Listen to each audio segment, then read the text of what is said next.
Percent ಹೋಗುದು ಪೂರ ಸಂಪೂರ್ಣ ಉಲ್ಲಂಘನೆ ಆಗಿ ಇಲ್ಲಿ 5-6 ಫ್ಯಾಕ್ಟ್ರಿ ಬರ್ತಾರೆ. ಇದ್ರದ್ದು ವಾತಾವರಣ ಎಷ್ಟು ಖರಾಬ. ರೈತರ ಭೂಮಿಗಳು ಇವತ್ತಿನ ದಿವಸ ಅದು ಒಂದು ಭೂಮಿ, ರೈತರ ಭೂಮಿಯಲ್ಲೂ ಕೂಡ ಒಂದು ಕಾರ್ಖಾನೆ. ನಂಜೂರು ಸ್ವಾಮಿ ಹೊಲ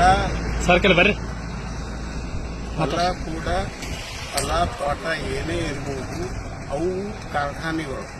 ಅದು ಉತ್ಪಾದನೆ ಮಾಡ್ತಕ್ಕಂಥ ಎಲ್ಲ ಫಲಗಳು ತಗೊಂಡು ಇವರು ಬೀಳು ಹಾಕಿ ಇವತ್ತು ಏನು ಮಾಡ್ತಾ ಇದ್ದಾರೆ, ಇವರಿಗೆ ಕಡಿಮೆ ಕಿಮ್ಮತ್ತು, ಕಡಿಮೆ ಹಣ ಕೊಟ್ಟು ಇಲ್ಲಿ ಲೀಡರ್ಸ್ಗಳು, ಇಲ್ಲಿ ರಾಜಕೀಯ ಜನ, ಅಧಿಕಾರಿಗಳು ಬಂಡವಾಳಶಾಹಿಗಳಿಗೆ ಸಹಾಯ ಮಾಡ್ತಾ ಇದ್ದಾರೆ. ಇದು ರೈತರು ಮತ್ತು ಕೂಲಿಕಾರರು ಇಬ್ಬರು ಇಷ್ಟು ಭೂಮಿ ಕಳ್ಕೊಂಡು ನಮ್ಗೆ ತಕ್ಕ ನೌಕರಿ ಕೊಡಬೇಕು. ಎಲ್ಲ ಹೋದವರಿಗೆ ನೌಕರಿ ಕೊಟ್ಟಿಲ್ಲ, ಯಾರಿಗೆ ಕೊಡ್ತಾರೆ? ಎಲ್ಲ ಹೋದವರಿಗೆ ನೌಕರಿ ಕೊಡಬೇಕಂತ ಕಾನೂನಿದೆ, ಅವರಿಗೆ ನೌಕರಿ ಕೊಟ್ಟಿಲ್ಲ ಅಂತಂದಾಗ ಯಾರಿಗೆ ಕೊಟ್ಟಿದ್ದಾರೆ? ನಮ್ಮಲ್ಲಿ ಕಾಗದ ಪತ್ರಗಳಿದಾವೆ. ಇದು ಎಲ್ಲ ಉಲ್ಲಂಘನೆ ಮಾಡಿ ಇಲ್ಲಿ ರಾಜಕೀಯ ಜನ ಸಂಪೂರ್ಣವಾಗಿ ಅವ್ರ ಏಜೆಂಟರಾಗಿ ಕೆಲಸ ಮಾಡ್ತಾರೆ. ರೈತರಿಗೆ, ಕೂಲಿಕಾರರಿಗೆ, ಕಾರ್ಮಿಕರಿಗೆ ಯಾರೂ ಸಹಾಯ ಮಾಡೋದಿಲ್ಲ.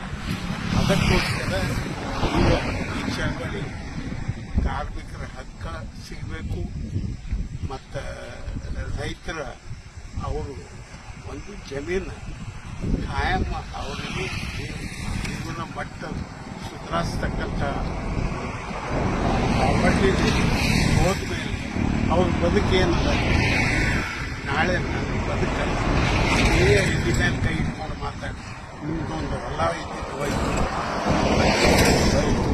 ಅಂದಾಗ ಒಂದು ರೊಕ್ಕನೂ ಮುಂದೆ ಏನು ಗತಿ ಅಂತಕ್ಕಂಥದ್ದನ್ನು ಈ ವಿಚಾರದಿಂದ ಈ ಚಳವಳಿ ಇದು ಇವತ್ತಿಂದ ಅಲ್ಲ, ಹಿಂದೆ 6-7 ವರ್ಷ ನಡೆದು ಚಳವಳಿ ನಡೆದು ಇದರಲ್ಲಿ ಎಷ್ಟೋ ಹೆಣ್ಮಕ್ಳು, ಗಂಡಸು ಮಕ್ಕಳು, ರೈತರು ಸತ್ತು ಹೋದರು.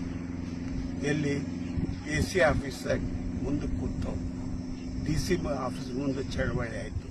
ಈಗ ಅಶೋಕ್ ಈಗೇನು ಹೇಳತ್ತಿದ್ದಾನೆ, ಇದು ಅವರಿಗೆ ಈ ಕಾನೂನು ಪ್ರಕಾರ ಕಾನೂನು ಉಲ್ಲಂಘನೆಗಳದ್ದು ಇದು ನಿಯಮವಾಗಿ ಅದನ್ನು ಬಂದ್ ಮಾಡ್ತಾರೆ. ಆಮೇಲೆ ರೈತರಿಗೇನು ಹಣ ಸಿಕ್ಕಿಲ್ಲ, ಆ ಹಣ ಸಿಗಲೇಬೇಕು. ಚಳವಳಿ ನಿರಂತರ ಸರಿ.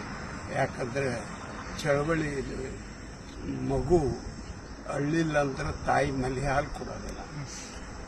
ಇದು ನಾವು ಹಕ್ಕು ಕೇಳದೇ ಇದ್ದರೆ ಸರ್ಕಾರಗಳು ಇಲ್ಲಿ ಬಂಡವಾಳಶಾಹಿ ಏಜೆಂಟ್ರಾಗಿದ್ದಾರೆ ನಮ್ಮ ದೇಶದಾಗ. ಯಾವುದೇ ಪಕ್ಷ ಅವರು ಏಜೆಂಟ್ರಾಗಿ ಕೆಲಸ ಮಾಡ್ತಾ ಇದ್ದಾರೆ. ಅವರು ರೈತರ ಪರ, ಕಾರ್ಮಿಕರ ಪರ ನಿಲ್ಲಿದೆ ಅಂತ ನಮ್ಮ ಬೇಡಿಕೆ. ಸರಿ, ಓಕೆ.